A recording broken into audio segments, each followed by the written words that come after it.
Before having my divine experiences, I had never met Shri Sathya Sai Baba.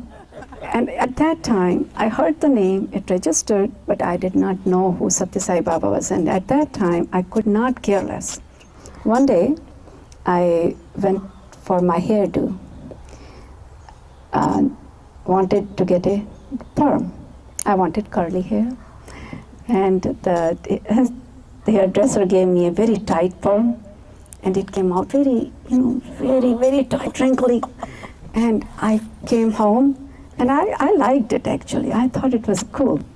And when I came home, I said to my mom, how does it look? How does it look? And she says, what did you do? You look like Sathya Sai Baba. Sooner or later, we are going to feel the need for God's love, mercy, and protection. We all do. The ones who know Swami well, that he, with the wave of his hand, he can materialize vibhuti and all sorts of things, But that is in his presence, right? We are 10,000 miles away. In my home in Midland, Michigan, we started seeing material objects appearing, right?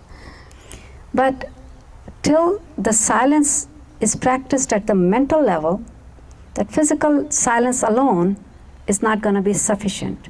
I'm not saying it's not needed, but it may not be sufficient. Swami says, don't fritter away your energy in unnecessary talks and all that. Not that he's opposed to talking. I'm talking, we are talking, right? He's not opposed to talking, but unnecessary talk drains you of energy. It allows that inner dialogue going on in your mind so much that you will not be able to observe that complete silence where you can hear God. He says, there's a difference between virtues and just good qualities. He says, virtues are when those qualities become your second nature, that under all adverse circumstances, your natural disposition is to act that way. That's when you can claim that you have the virtues. Just knowing about these qualities and saying, yeah, I know this, that doesn't count. Foolishly, I go sit down in meditation next day morning, and I'm supposed to do 21 times, right? So I'm going, Nada Brahma, Nada Brahma, Nada Brahma. When Swami says Shivangini, and I heard it, but I'm going, I have to do 21 times Nada Brahma 8, Nada Brahma 9. And Swami, let me go up to the Nada Brahma 11th perhaps, and then with a little bit irritated note, he says, stop. And then he explains, he says,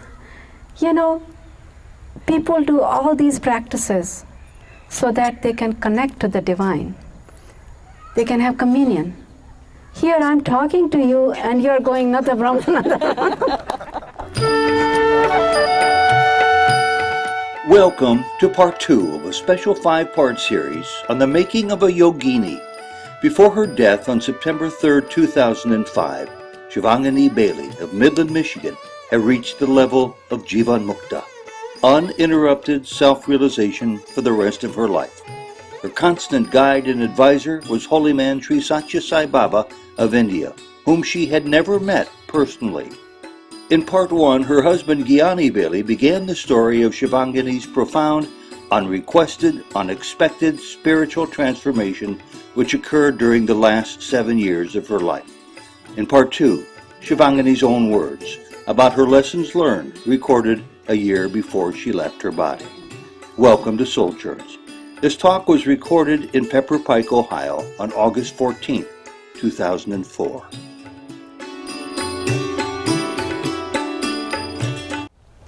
I'm here to share the experiences that Ted alluded to. And the reason I do that, because me and my family, ourselves are so much fascinated and impressed by them that we are anxious to share with anybody who cares to hear. That's the sole purpose of sharing. See, like a child who has a yearning, a longing for its mother. No matter how engrossed the child might be in playing with toys, sometime or other, either due to hunger, thirst, fear, or any other reason, it's going to cry. It's bound to cry and run up to its mother, towards its lap. Same way, entire humanity, all mankind, have this innate yearning, longing for the divine, for its creator, the mother, the father, who we call God. Though we also may be engrossed in our worldly place, worldly life, materialistic or material toys, whatever you want to call it, and too busy with our worldly life, but sometime or other in our life, sooner or later, we are going to feel the need for God's love, mercy, and protection. This innate yearning, the longing for God, has taken the expression of religion in different societies, different communities, in different eras. And that expression has created all these different religions, the different faiths. And every religion has a different concept of who God is. To some, God is formless. To some, God is formful. In the formful, we have the examples, not just in one religion. Look at every religion. We have Prophet Muhammad, we have Jesus, we have Buddha, we have Rama, we have Krishna, we have Sai. Okay? We have these excellences in mankind who we have in Hindu religion, they have called it avatars, God incarnates. Okay? We call Jesus God incarnate. These God incarnates, when they come on earth, they move mountains, they uplift the entire society. They do so much good that many of us feel like worshipping them. We feel like being closer to them. This innate yearning does two things in the human beings. It wants us to first recognize that divinity is all-knowing, all-pervasive, all-powerful, omnipresent, omnipotent, omniscient. Divinity is something to connect to. When we do, that's when we get our deepest joy, peace, bliss, harmony in life. Now, before I start sharing with you some of the experiences that I had with Swami, that avatar or God incarnate, I must share with you some background also. Before having my divine experiences, I had never met Sri Sathya Sai Baba. I had never saw him. I had never even heard of his name except at two occasions. One occasion I heard his name, and one occasion I saw his picture. Okay, and let me share how that went. It was about 20 years back. I was young, into fashions and all that. One day, I went for my hairdo. Wanted to get a perm. I wanted curly hair. And the hairdresser gave me a very tight perm, and it came out very, very, very tight, wrinkly. And I came home, and I liked it actually. I thought it was cool. And when I came home, I said to my mom, how does it look? How does it look? And she says, "What did you do? You look like Sathya Sai Baba."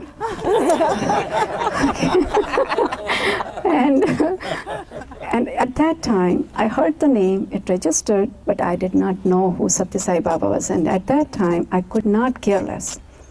I said, "She doesn't like my hair, do I like it?" I was rather upset with her. I couldn't care less, who Sathya Sai Baba was at that time. Next occasion was, Swami, forgive us. About 10 years back, a friend of ours who was a Sai devotee, and she invited us to her house for dinner, which, she treated us as party-going people who really won't come for bhajans or things like that. But she said, "I'm gonna have dinner after bhajans. If you feel like, come a little early and hear a few bhajans and then we'll have dinner." No problem. We were there.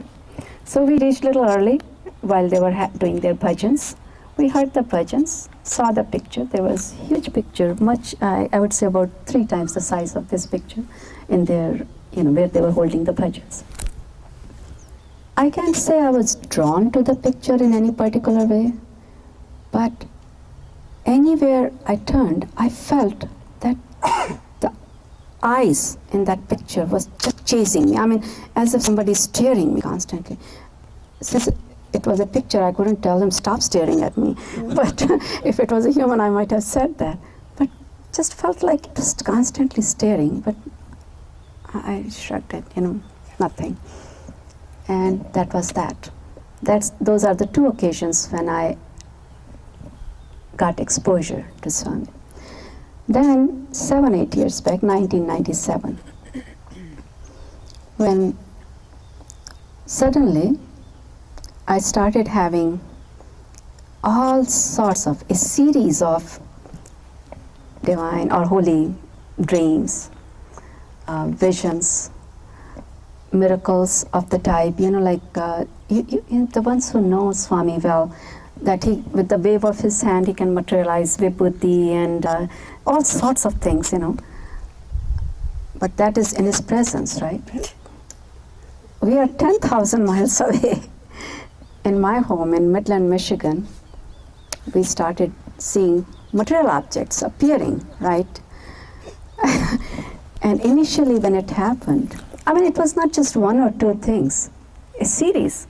One time we had these 3 books sitting on our bookshelf. And one day, I find this matchstick in our tiny little shrine I have. You have seen that now, right?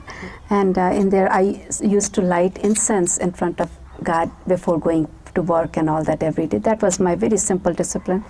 And the matchsticks were empty, that matchbox was empty. There was no matchstick for me to light the incense that day. And suddenly this big, about unusually big matchstick with a silver tip appeared, which allowed me to light the incense.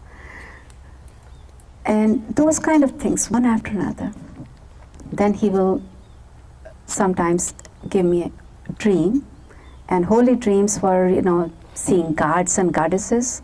Some I'm exposed to, coming from, India with my little, whatever background, whatever deities I'm exposed to, I am, right? But there were some which I have no exposure to, like the cosmic dance of Lord Shiva. I didn't even know there was something like that existed. And those kind of things you see in the dream. And also saw some, a wide variety of things, but some dreams which seemed like from a place which I can't relate to. I've never been to those kind of places, and they look very heavenly, if you want to call them. And that was not that. Sometimes I was having these visions in the daytime while driving to work. Here in the sky, I see a portion of the dream which I had last night formed with the clouds it's forming the same kind of mountain, and the light is filtering through it, just the sunlight, and giving the appearance of a waterfall, which I had seen in the dream last night. I mean, those kind of funny things. Dream is one thing, but having this kind of connection next day was another thing. And on top of that, I started hearing this voice inside, which explains to me, oh, this is this is that, oh, what you saw yesterday was actually Sri Veda Vyasa, the guy who codified the most ancient scriptures, the Vedas. This is the man who did that, and I saw him in the dream, and when I'm seeing his same picture in the cloud, I'm being told this is Veda Vyasa. I see. So those are the kind of things which were very, very mind-boggling. You can imagine if something like that happens to anybody. It sounds good now in the hindsight, but at that time, I was scared. I thought, I'm going crazy. I'm seeing things. I didn't want to tell many people, but somehow God was kind enough. And I'm very, very, very thankful to Swami for giving me the kind of husband who didn't put me in the mental hospital. He was with me. I won't share those experiences with everybody, but I never hesitated to share it with him. And he was kind enough to listen. Initially, when the stories were short, I would verbally tell him, both of us had to go to work in the morning, and while sipping on tea or something, I will just talk and tell him what all happened. And then when the volume of information kept increasing, we started tape recorder. He said, I can't keep up with this, you just record, otherwise we'll forget. And then came a time when Swami said, I will tell you how he said to record, write it down in the form of a book. So poor guy took those tape recorders and started, taking it onto the computer. So that's the process we went through. And I'm so glad that we did that. That's the reason why we have that book, Inner Experiences. That's the first 2 years of experiences. Every day something or other is happening and we are writing or recording and stuff like that while pursuing our careers. I think that is more of a miracle, that you go through these experiences, you are writing a book about it, at the same time pursuing your job, and at the same time traveling on business trips and this and everything going on. Like I had 2 younger children at that time.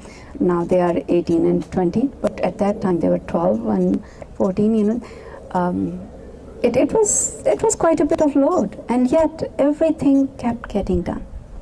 Nothing missed a beat.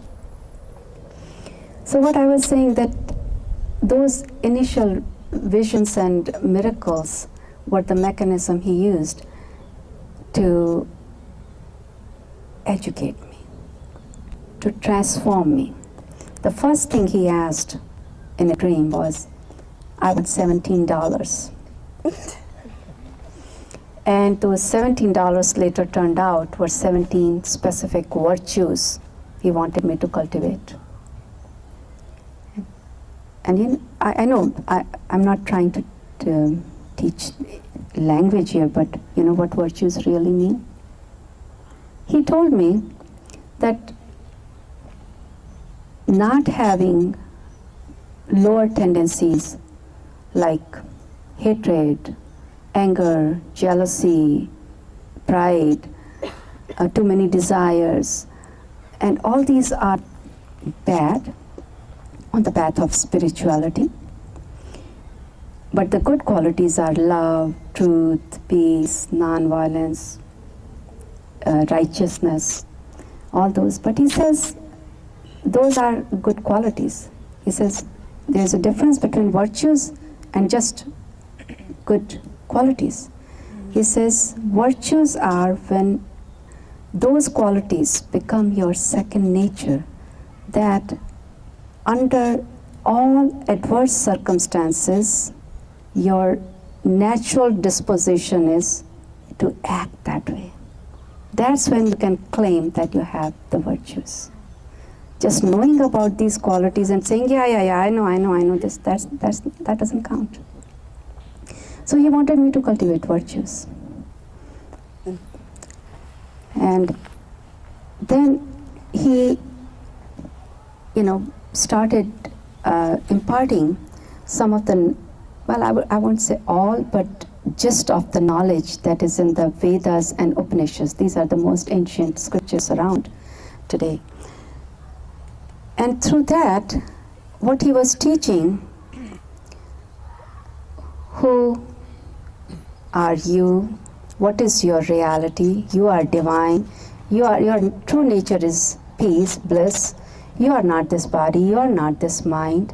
You are the eternal soul. And this nature is transient. Everything in the nature is transient. Your relations, your possessions, your jobs, your positions, your power, your money, everything is transient. Everything is going to go one day or other. Nothing you're going to be able to take it with you. Then he was telling me, who's God? God is eternal. And he's saying that your relationship with God is eternal. Not mine alone. We all, human beings. He says, you all have heart-to-heart connection with me. And we all have an eternal relationship.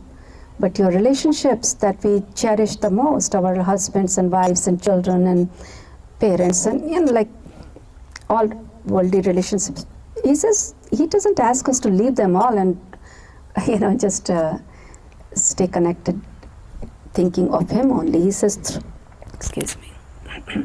through them, through your relationships, you can connect to him. So when God gives us a human life, that is the only life when it is possible to realize divinity, your own divinity, and connect to God.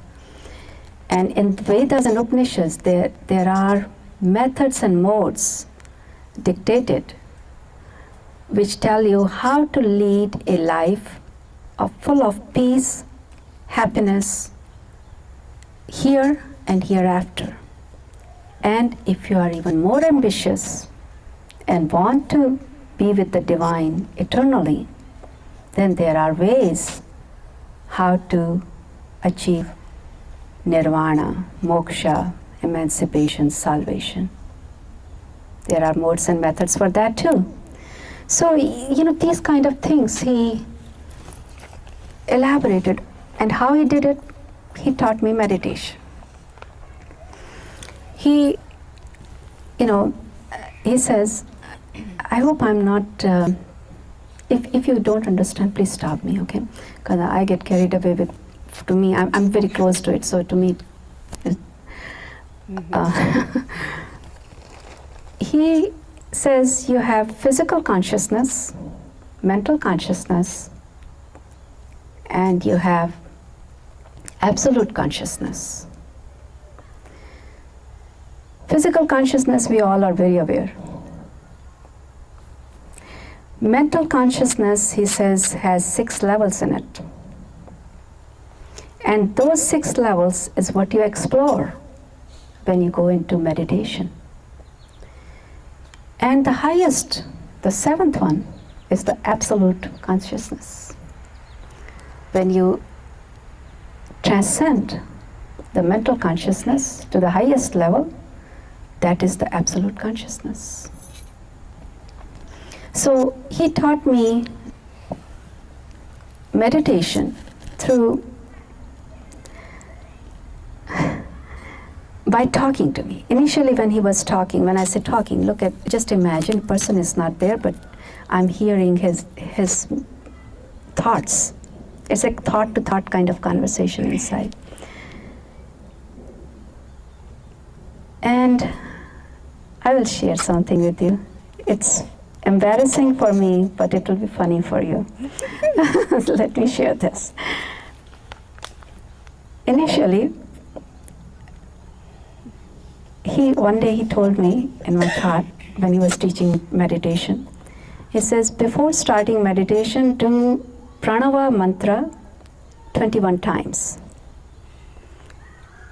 And then his ways are wonderful, like he would give me one sentence like that, and then he would lead me to a book. Actually, he led me to one of his books, Sathya Sai Speaks, where on that specific page which he said, there was this explanation of pranava mantra. But the way it was explained, it talked a lot about what is Om. He explained that the Om is the primeval sound, and that sound, all other languages and sounds are actually a modification of that basic sound, A-U-M. It's normally written O-M, but actually it's A-U-M, Om. And he said those are the three, that sound is the primeval sound, and everything else is a modification of that. And in the book it's describing the sound and this and that, but along the way it came across. So the pranava mantra, but not connecting the Om to the pranava mantra. All it's a jump to the pranava mantra. And in the parentheses it said N-A-D-A, which I pronounced in my head Nada, which actually is supposed to be Nad. Nad means sound in Sanskrit language, but I read it Nada. And then the next word was Brahma.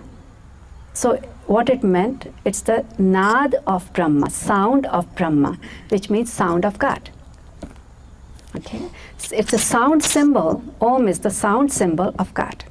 That's what that book was telling me. So since I read it Nada Brahma, foolishly, I go sit down in meditation next day morning, and I'm supposed to do 21 times, right? So I'm going Nada Brahma, Nada Brahma, Nada Brahma, Nada. Okay, I was on to my 7th Nada Brahma when Swami says Shivangini. And I heard it, but I'm going, I have to do 21 times Nada Brahma 8, Nada Brahma 9. Don't interrupt me. And Swami,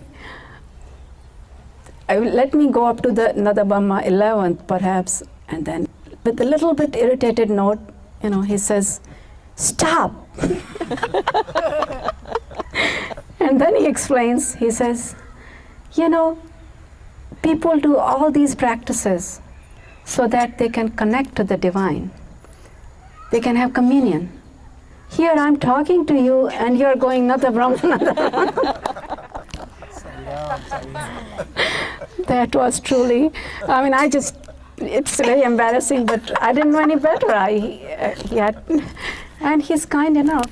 Yeah. In his kindness, believe me, now when I think about it, it brings tears into my eyes, that he never told me that I was stupid, that I was doing Nada Brahma.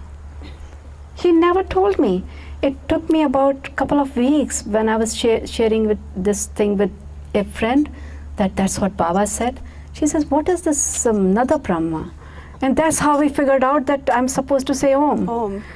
And then I got mad at, inside. I said, this is not fair. I told Baba, I said, why didn't you correct me if I was saying it wrong? And you know what he answered? He says, what God values, devotion, discipline, determination, and the love we show and what we do, he says skill and efficiency is the least of his concern. And he gives the example. He says, a 1-year-old child comes up to the dad and says, just wants to be picked up, stretches the arm and says, Dada. Do you think the father is gonna scold him and first teach him how, learn to say daddy before I give you a hug? No. Dad is gonna pick up the child, give a nice hug and a kiss, because the parent knows, the father knows that when he turns 2 years old, 3 years old, he will not call him Dada anymore. And then he says, Shivangini, you are a baby then. If you say that now, yes, he will correct. He will correct big time. So I think God is kind. In his kindness, he will even put up with a lot of our idiosyncrasies which he has. But I think at this point we need to ask, why is he imparting all this knowledge? Why is he educating? What does he want from all these miracles? He says that he has heart-to-heart connection with everybody. Then why does he not do it with every individual? Why does he have to educate people? Why does he have to do that? He says he has as many ways of connecting to the people as or more than the number of people exist. So he can connect to each one of us in many, many, many different ways. He's doing all these things to transform us, each one of us, in any way that we can. He's doing it because we all have different combination of those gunas, those qualities in us. We are entangled in the world in different ways, in different degrees. He cannot, if he has this, when God descends on earth, he has not done it just for a little small scale lila, it's a big scale lila. So he has to throw carrots at some who are not paying attention. So some of this was my carrot to get me attracted. And once I got attracted, then he started teaching. Then he started coaching, teaching and all that. And then again he says, we all can have this kind of experience. And what he does, he exemplifies very ordinary people like ourselves, so that the rest of us can get motivated, can develop the faith that if it can happen to very ordinary people, it can happen to each one of us. That's what he wants. Otherwise, why would he just spend his time doing this for few individuals? So that we go and talk and tell people, and you say, oh, they look pretty odd. If it can happen to them, it can happen to me, right? And it does. And his purpose is really to let us all know that it can happen and let us get motivated. He says, don't waste time. Human life is very precious. This is the only life when you are going to have the chance to realize God. So do it now. If you get inspired and motivated by what I'm saying, he accomplished his task. Okay? We need to be Godwards. We need to know how we can connect to him. We need to cultivate those virtues. Of course, there are some prerequisites, some pre-qualifications. Why wouldn't he talk to me 20 years back? Why he chose now? Why is he talking to me and not to another person? Or, those kind of questions we can ask, because there are certain things which we have to have in order to receive what he wants us to have. And those qualifications are not that difficult really, but sometimes they're hard to come by. I will comment on those if you're interested, but let me share one other embarrassing story. How he made sure that, earlier I was telling you that initially when these kind of experiences happen, there is a downside to it, that you start thinking, have I gone crazy? People think of you as crazy and that kind of problem. But then when you evolve a little bit on the path, then you know what happens? You are very assured. Oh, no problem, I'm not crazy. I know what I'm doing. And somewhere subtly, ego is a very terrible thing, Sometimes you might just think, oh, I must feel good that God chose me, right? I'm special. I'm better than you, right? Heck no. No.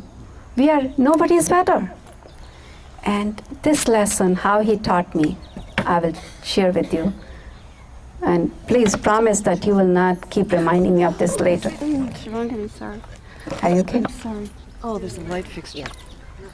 Is it okay? It's fine. Your chair is just between. I was trying to get out of the way. What happened? Okay. Sorry. What happened is Swami was showing me this light every day. As did I comment on this? You know, like when we do meditation, in the meditation there are different levels of consciousness. Did I mention 6 of those, right? Every level is associated with sound and color or light. So he was exposing me to those different levels of colors and sound. Sound meaning what I hear, what I don't. There are different things that happen at different levels of consciousness, right? Generally, I will comment on that later if you are in the details. Okay. You know, initially when those things were happening, Gyani would joke around and refer to my experiences. Oh, here is the sound and light show.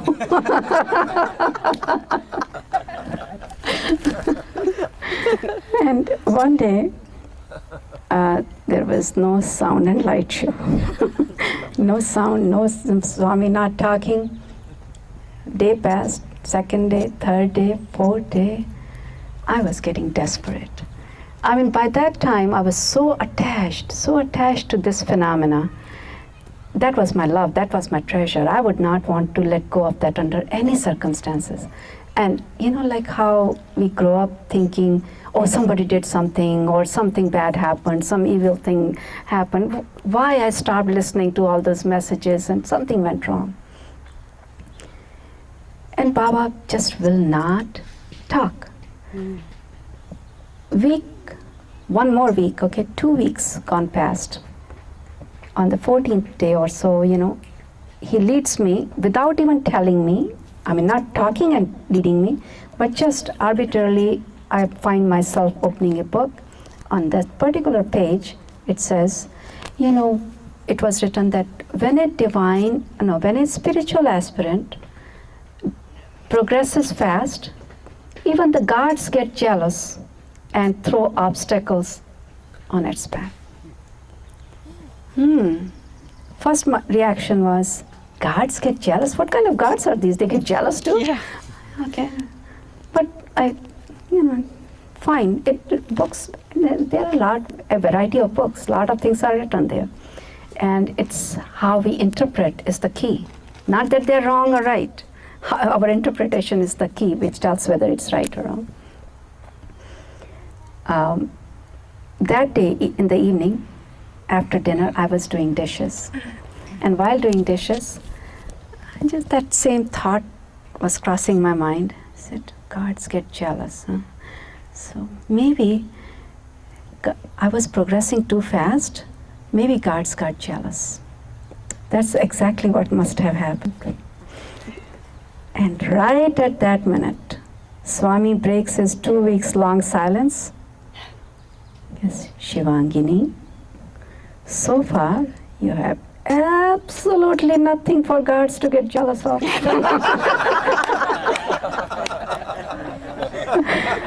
Oh man, did I go like this, you know? He punctured my ego pretty good. And at that I said, he's mean.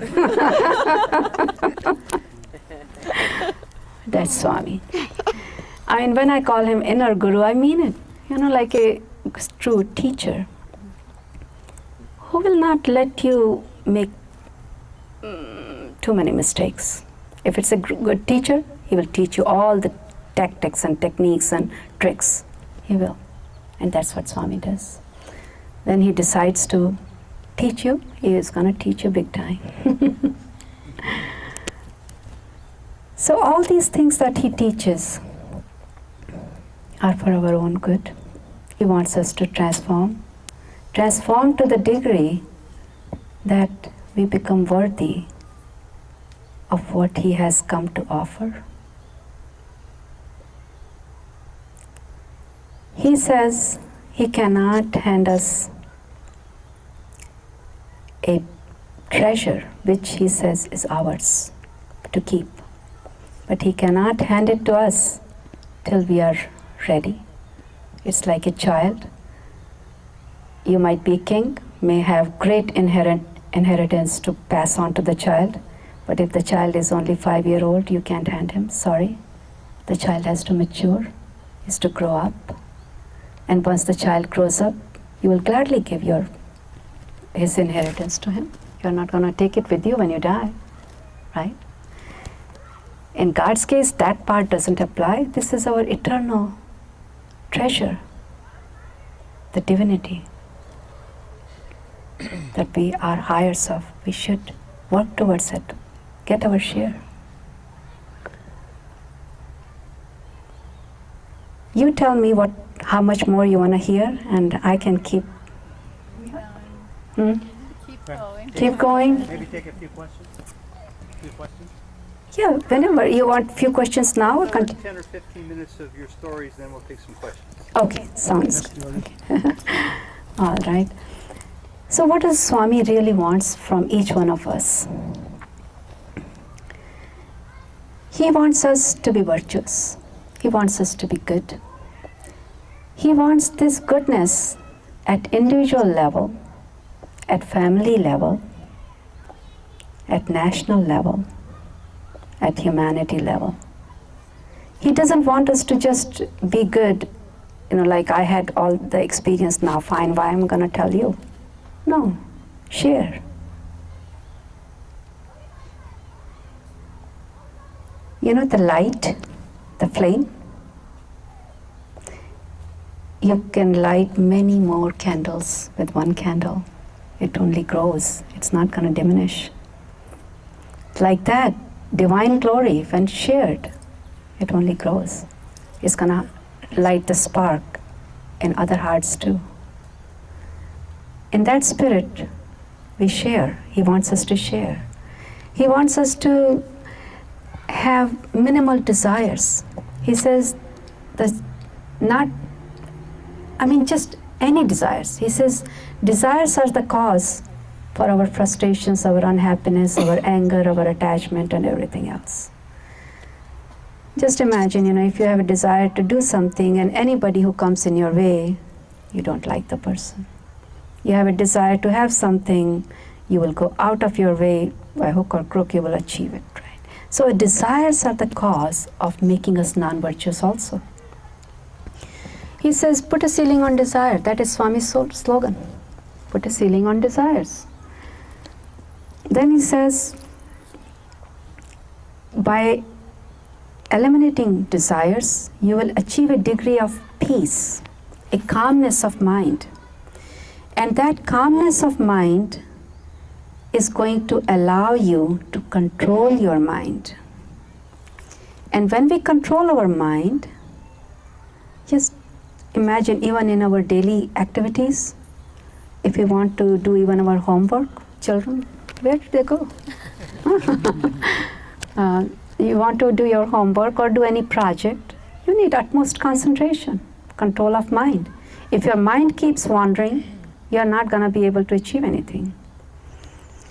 So if you want to hear the divine whispers, you have to have complete control on mind and complete silence in the mind, at the heart level. If you have too many agitations, thoughts constantly, inner dialogue going on constantly, you will not be able to hear God's voice. That will come in the way. Swami says, the whispers of the divine can be heard only at the depth of in the depth of the silence. So that silence is what is going to allow us to hear him. So we cultivate calmness, peace of mind, not much inner dialogue. Some people resort to, I think some of you might be able to relate to that. Manavratam, right? Which means, they practice physical silence. I'm not talking, I'm just observing silence so that I train my mind to become silent. But till the silence is practiced at the mental level, that physical silence alone is not going to be sufficient. I'm not saying it's not needed, but it may not be sufficient. Swami says, don't fritter away your energy in unnecessary talks and all that. Not that he's opposed to talking. I'm talking, we are talking, right? He's not opposed to talking, but unnecessary talk drains you of energy.